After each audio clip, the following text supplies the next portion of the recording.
Hola, ¿qué tal? ¿Cómo les va a todos? Bienvenidos a una nueva edición de Hipertexto 23. En el día de hoy tenemos, como siempre, un gran invitado, que en este caso es uno de los autores que más vendió libros a lo largo de todo el mundo, es decir, no solo en nuestro país. Pasamos a presentarlo. Federico Andajasi nació el 6 de junio de 1963.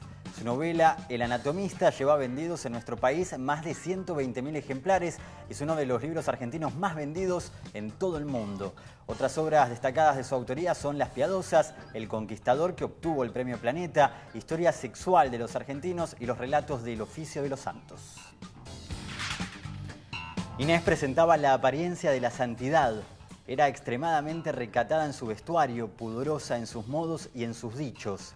Sin embargo, a la hora de someterse a la terapéutica del anatomista, parecía abrirse paso en su cuerpo un espíritu diabólico ilimitado. Esta frase pertenece a su novela El anatomista. Muchas gracias, Federico, por estar en Hipertexto. No, gracias a vos por la invitación. Bueno, esta frase que corresponde al anatomista me parece una gran manera de empezar, ¿no? Justamente este encuentro, teniendo en cuenta el premio que ganaste tan importante y sobre todo la polémica desatada a raíz de eso. Digo, como un comienzo de carrera, ¿no? Sí, el premio que gané. No sé todavía si lo gané después de tantos años. Es verdad. Es, bueno, explica por qué. ¿Por bueno, qué decís eso? Sí, yo hace varios años, en el año 96, era un autor inédito y con pocas esperanzas de ver mi obra publicada. Es muy difícil publicar, no solamente en este país. El mundo es muy duro para con los autores. Tal vez era más difícil todavía en esa época, ¿no? Que ahora, ¿no te da la impresión? Es probable porque además en esa época no existían las redes sociales, con lo cual uno no tenía dónde dar a conocer. Estabas en silencio. Claro, absolutamente. Entonces, por sugerencia de mis amigos y demás, decidí presentar todo lo que tenía a distintos concursos. Presenté mis cuentos a diferentes concursos de cuentos. Que también ganaron, ¿no? Sí, y El anatomista, que yo consideraba que era mi novela, digamos, más presentable en ese momento. Tenía otra, que todavía permanece inédita. La presenté al Premio Planeta y al Premio Fortabat.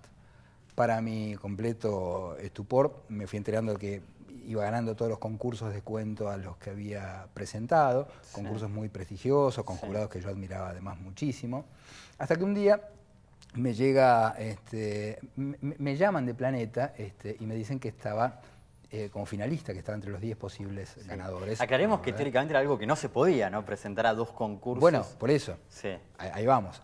No, poder se podía. Se puede. Poder presentar se podía. Sí. Después, ahora viene la cuestión.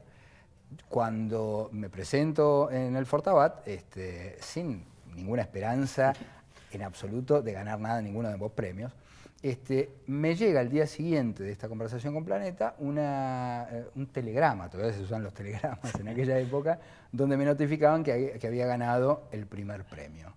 Con lo cual, en ese momento, sí yo tenía que tomar una decisión, porque lo que el libro no podía era tener otro premio anterior. Claro. Entonces, claro, yo no podía tener la novela en dos concursos que tuvieran posibilidades. Con lo cual, ya era un hecho consumado, llamo a Planeta y le digo, mira, tengo, no sé si decirte una buena o una mala noticia, pero gané el premio Fortabat, con lo cual voy a retirar la obra del Planeta. Sí. Y el editor me dice, ¿estás seguro? Porque yo creo que tenés muchas chances de ganarlo. Una posibilidad es que retires la obra del premio Fortabat. Qué dicotomía, ¿no? Yo tenía un gran problema en ese momento, que era, yo vivía en un PH en Villa Urquiza y tenía una gotera que me perseguía donde iba yo con mi computadora y mi gato que se acostaba arriba de la pantalla. Sí. Ahí iba la gotera, era una gotera móvil, y mi prioridad en ese momento era ponerle membrana al techo. Claro. El premio Planeta era muy superior, el premio Fortabat no era nada despreciable, pero... ¿Superior en cuanto a prestigio o en cuanto a dinero? En cuanto a dinero. En cuanto a dinero, digamos que en ese momento no me venía nada mal, insisto, yo estaba viendo la forma de arreglar la membrana del techo. Entonces, por más que tuviera posibilidades de ganar el premio Planeta, no me parecía muy decoroso entrar al mundo de la literatura rechazando un premio ya otorgado. Claro. Entonces digo, bueno, en última instancia me alcanza el premio Fortabat para arreglar la gotera. Y te alcanzó. Y me alcanzó, entonces decidí retirarme del Planeta y aceptar el Fortabat. Bueno, ahora eso bien, ya sería un tema, pero viene la otra parte ahora, ¿no? Claro. Quien no aceptó que yo ganara ese premio fue la mentora de la fundación, Amalita. La polémica Amalita. Claro. Y para mi completa sorpresa también, publicó un día en todos los diarios de Buenos Aires una extensa solicitada. Sí. No era extensa la solicitada, era muy grande, una solicitada de media página. Rimbombante, digamos. Muy rimbombante, donde, en resumidas cuentas, decía que no estaba de acuerdo con la decisión del jurado porque, palabras textuales, además digo, había ganado por unanimidad del jurado. Sí, sí. Palabras textuales, el anatomista no contribuye a exaltar los más altos valores del espíritu humano. Cosa que yo siempre supe. Es cierto. Es cierto. Nunca pensé que el propósito de la literatura, si tuviera alguno, fuera dedicarse a semejante tarea. Pero a partir de ese momento la verdad es que empecé a sufrir bastante, porque uno dice ahora con el paso del tiempo, eso fue una gran promoción, evidentemente despertó muchísima curiosidad saber qué había escandalizado tanto a Amalita, sí. Pero la verdad es que en ese momento yo, qué sé yo, era un grado de exposición y un escándalo tan grande que digo, me parecía como muy ajeno a la literatura en principio, claro. y era mi ingreso a la literatura, de modo que yo no sabía muy bien cómo ¿Sentís afrontarlo. que en cierta forma te perjudicó más allá de la difusión que eso implicó? A ver, me benefició en cuanto a la publicidad que tuvo el libro. Me perjudicó en cuanto a las prelecturas que se hicieron de esa novela.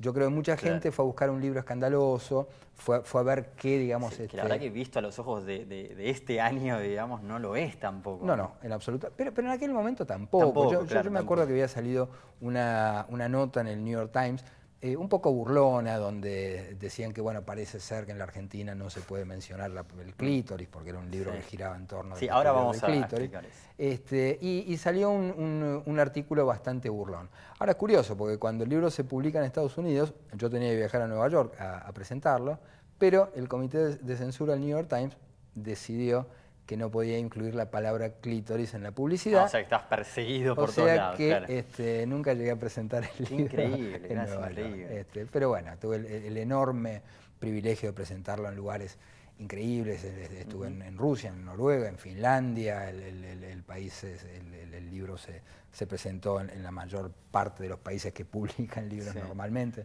De modo que, insisto, además, todo eso a mí me desembarazó de la percepción falsa de que yo le debía un favor a Malita, ¿no? Porque después el libro se hizo solo. No está mal. Federico, ya hablando propiamente de la novela, que está protagonizada por Mateo Colón, y me quedo en ese nombre, ¿no? Porque para mí es una especie de...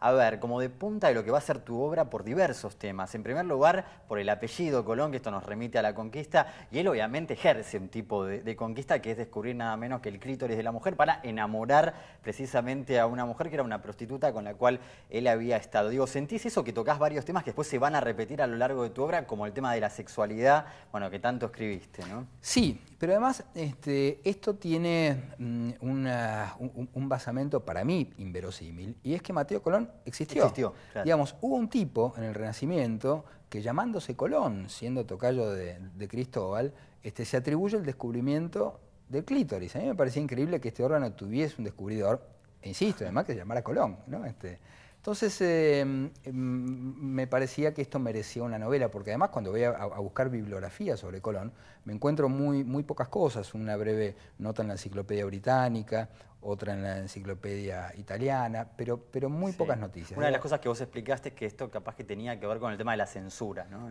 Claro, bueno, en la época. Sí, y de hecho la novela narra la historia de esa censura que se iba a producir muchísimos años después con el tema de Amalita. Pero sí, es muy probable, porque Mateo Colón fue un anatomista y un médico que cambió la historia de la medicina. Él fue el que estableció las leyes de la circulación sanguínea, la oxigenación pulmonar, antes que Harvey, a quien se le atribuye, y parece ser que este descubrimiento del clítoris medio que lo dejó en la sombra, porque sufrió una fuerte censura. ¿Y a medida que ibas escribiendo la novela, sentías que podía llegar a pasar todo lo que sucedió? No, en absoluto. No. Uno, cuando es un autor inédito, la verdad es que tiene expectativas tan modestas. Yo pensaba publicar en una pequeña editorial, llegar, digamos, al grupo de lectores que era mi grupo de amigos, realmente uno no tenía tantas. Ahora, eso cuando estaba escribiendo. Cuando terminé de escribir el libro, me dije, creo que te puede funcionar. Algo sentiste, Sí. digamos. ¿Y qué fue, digamos, ese dato que por ahí te dio a entender que podía llegar a pasar algo, tal vez con respecto a la escritura, con respecto a cierta atmósfera que veías Mira, en el libro? te voy a decir exactamente qué sucedió. Es un libro que me llevó muchos años de escritura, de trabajo. Yo en ese momento estaba estudiando, yo en algún momento fui psicoanalista, después dejé de serlo. Ahora estoy de a poquito volviendo muy de a poco. Es una primicia, vamos sí, a volver con eso. es una primicia. Y me parece, digamos, a medida que iba escribiendo el libro, iba descubriendo que sin proponérmelo había una cierta marca de la época que estaba presente en El Anatomista. Era la época en que salió el perfume de Patrick Süskind. Sí. Empecé a encontrar un montón de parentescos con otros libros. Me parece que uno no es consciente muchas veces de que lo que está escribiendo corresponde muchas veces a una corriente que se da en muchos lugares, ¿no? Y me parecía que El Anatomista tenía muchos parentescos con cosas que estaban sucediendo en la literatura. Y eso era un buen síntoma. Y ese era un buen síntoma. Bien, con respecto a esto digamos, de ser psicoanalista, hay varios escritores, ¿no?, que se dedican y que inclusive confluyeron sus dos trabajos. ¿Cómo lo sentís vos? En algún momento habías dicho que sentías que no eras muy bueno como psicoanalista. Evidentemente cambió esa... Bueno, ya soy un hombre mayor, ya tengo 50 años. Claro, entonces, los años ayudan. No es lo mismo un psicoanalista de 20 y pocos que un psicoanalista de 50 años. Sí, pero ¿cómo notás esa relación entre literatura y psicoanálisis? Mira, en rigor, tanto la literatura como el psicoanálisis es algo que me vino un poco de familia. Mi abuelo materno era editor, mi padre era psicoanalista. Una relación bastante curiosa tuve yo con mi padre. ¿Conociste a los 18 años? ¿No? Sí. Ahora te lo cuento. Pero por eso se llama hipertexto el programa, porque hacemos vínculos permanentes. Totalmente. Pero lo cierto es que, como te digo, me venía un poco de familia, ambas cosas, la literatura y el psicoanálisis. Mi pasión por la literatura creo fue lo que me llevó al psicoanálisis, porque es cierto que uno lee a Freud y lee a los grandes clásicos, lee a Goethe, lee a Shakespeare, lee mitología griega. Un gran lector Freud, ¿no? Un gran lector, digamos, y un tipo que además, cuando él construye este edificio conceptual que es el psicoanálisis, no contaba con un corpus teórico previo. Entonces él tiene que echar mano en lo que había, y lo que había era literatura. Sí. Entonces a él le sirve la literatura, digamos, como herramienta para encontrar metáforas y explicar ciertas casi como cuestiones. Un respaldo teórico. Exactamente. La mitología griega en Freud tiene, digamos, un valor casi curiosamente empírico. Sí. Bueno, ahora bien, ese parentesco, digamos, de la literatura con el psicoanálisis me parece constitutivo del psicoanálisis. Pero me parecía que, esta diferencia de muchos otros psicoanalistas que escribían, suponían que el psicoanálisis es constitutivo de la literatura, cosa que yo no lo veo de esa forma. Yo creo que tuve que desembarazarme de ese psicoanalista que fui para poder ser el escritor que soy. Bien, Federico, estaba pensando, ¿no?, en el hecho de lo que significa la figura del padre para la literatura. Bueno, hay casos emblemáticos como el de Kafka, ¿no?, por ejemplo. ¿Cómo fue el hecho de haber conocido a tu hijo a los 18 años? ¿Cómo eso, podríamos decir, pudo haber afectado a tu literatura incluso, ¿no?, y a tantos otros órdenes de la vida? Pero bueno, sos escritor. Este es un programa de libros. Y bueno, la literatura yo creo que es una de las formas de la psicopatología, ¿no? Yo creo que tal vez en el origen de eso esté todo esto. Mis viejos se separaron cuando yo era muy chico. Yo a mi padre no lo conocí. Lo único que conocía de mi padre era un libro de poesía. Él era poeta, un gran poeta, un librito que se llamaba Edades y Temporadas. Me daba mucha curiosidad, digamos, este poeta que era mi padre, a quien yo no conocía, y que tenía motivos para estar muy enojado con él. No lo estaba realmente, sí mi familia materna, por supuesto. Claro. Y un día había una foto, digamos, en la solapa del libro, y un día venía caminando por Avenida Corrientes, y en la esquina de La Paz, en la emblemática esquina de La Paz, ahí en Corrientes y Montevideo, veo un tipo, y yo digo, yo a este tipo lo conozco de algún lado. Le digo, es el tipo de la foto. Entonces lo paro, él era húngaro, él nació en Budapest, y le digo, perdón, ¿usted es Bela? Le llamaba Bela, como un nombre bastante común en Hungría. Sí. Me dice, sí. Digo, ¿cómo le va? Yo soy Federico. Entonces me pregunta, ¿qué Federico? Entonces, bueno, ahí le expliqué que Federico, y yo creo que hasta el día que murió intenté explicarle qué Federico, ¿no? Y me parece que esto de ser escritor también fue una forma de explicarle qué Federico era ese, que se había reencontrado con su padre. Fue una relación rara, extraña. Yo jamás le pude decir papá, ni viejo, ni... Llegamos a ser muy buenos amigos, a compartir la pasión por la literatura, hablábamos mucho de literatura, de modo que creo que fue un gran guía también en mi carrera como escritor. Sí. Y eso, sobre eso fueron estoy pocos escribiendo años ahora. los que pudiste estar no con él. tampoco, de los 18 hasta él habrá muerto hace unos 10, 11 años, 10 años, más o menos. No fueron tampoco y fueron bastante intensos. Sí. Bien. Sí. Vamos a cambiar de tema. Con respecto al tema de la sexualidad, que es uno de los grandes tópicos, digamos, de la literatura de Andajasi, de hecho decís, ¿no?, que la historia de la sexualidad es un poco la historia de la humanidad, que es una frase así muy... Literal, muy potente. Pero digo, quería ir a un libro que es tu libro más exitoso, sin lugar a dudas. Bueno, no sé, porque El anatomista también lo fue, pero digo, esta historia sexual de los argentinos en 3 tomos, donde contás cosas muy fuertes, por ejemplo, de Sarmiento, ¿no?, que se habló muchísimo de las orgías, que también recibió alguna crítica por parte de algún historiador. Hoy, ¿cómo ves ese...? O primero contanos, además, ¿no? ¿Qué fue lo que encontraste puntualmente? Mira, yo efectivamente digo que no se puede entender la historia de un país si se desconoce la historia de la sexualidad, porque los países, es que como cada uno de nosotros, son hijos de un entramado de relaciones sexuales, literalmente, y si se desconoce cómo se fue gestando esto, mal se puede conocer la historia de un país. No es un dato pintoresco en la historia de un país la sexualidad, digo, insisto en este punto, es crucial. Ahora bien, uno puede encontrar, digamos, investigando esto, datos que efectivamente son muy relevantes, son muy relevantes, muy pintorescos, pero además son muy fuertes, son datos muy fuertes.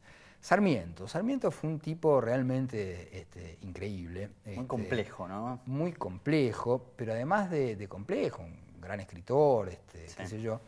El tipo fue una de las grandes excepciones a la regla de la hipocresía dentro de la literatura y la política. A mí me llamó muchísimo la atención dos hechos de la vida de Sarmiento. En un momento, cuando él, en la época de Rosas, se exilia en Chile, el gobierno de Chile lo envía a Europa para hacer un relevamiento sobre temas de educación. El tipo vuelve, hace un gran trabajo, por supuesto, y como corresponde, liquida sus gastos.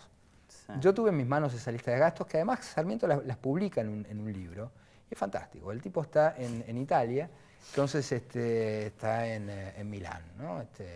Primero va a Francia, está en París. En París entonces dice un café en Le Quartier Latin, tanto, un paseo por aquí, tanto. Bien, de ahí se va a Milán, en Milán dice un ristretto en la vía de no sé cuánto, tanto, un corte de callos, tanto, un sombrero se compra, tanto, orgía. Y cuando vuelvo atrás me fijo en París, digo, orgía, y efectivamente también me encuentro en París, orgía. Sigo leyendo, después me encuentro a Sarmiento en Roma. Y lo mismo, un ristretto por acá, pero tenemos un Sarmiento mucho más religioso, el tipo dice un retrato de su santidad tanto, un souvenir del Vaticano tanto, bien, el tipo se ubicó. Doy vuelta a la hoja y dice grande orgía. Claro. ¿Cómo habrá sido la grande orgía romana de Sarmiento? Me hubiera encantado saberlo. Bien breve, ¿no? Digamos, ¿cómo resumirías la historia argentina de la sexualidad con respecto y en relación a otros países, ¿no? Si tuvieras que... Mira, en realidad tuve el privilegio de dirigir un grupo de escritores que hemos escrito entre todos la historia sexual de Chile, de México, de Colombia. La historia de nuestros países en un punto es muy semejante y en otro punto es muy diferente. Todo depende del grado de influencia que tuvo la Iglesia. En México y en Colombia y por supuesto en Perú, esta influencia de la Iglesia era muy grande. Pero Buenos Aires era una remota aldea que no le importaba a nadie, de modo que era un lugar donde el sexo se ejercía con un desenfreno absoluto, lejos de la mirada de la Iglesia, y eso tal vez sea lo que nos caracteriza. Me parece que cierta naturalidad que tiene la Argentina, y Buenos Aires en particular, con la sexualidad, viene de esa mirada un tanto lejana que tuvo la Iglesia. Federico, muchísimas gracias por haber estado en Hipertexto. Y nosotros nos reencontramos la semana que viene.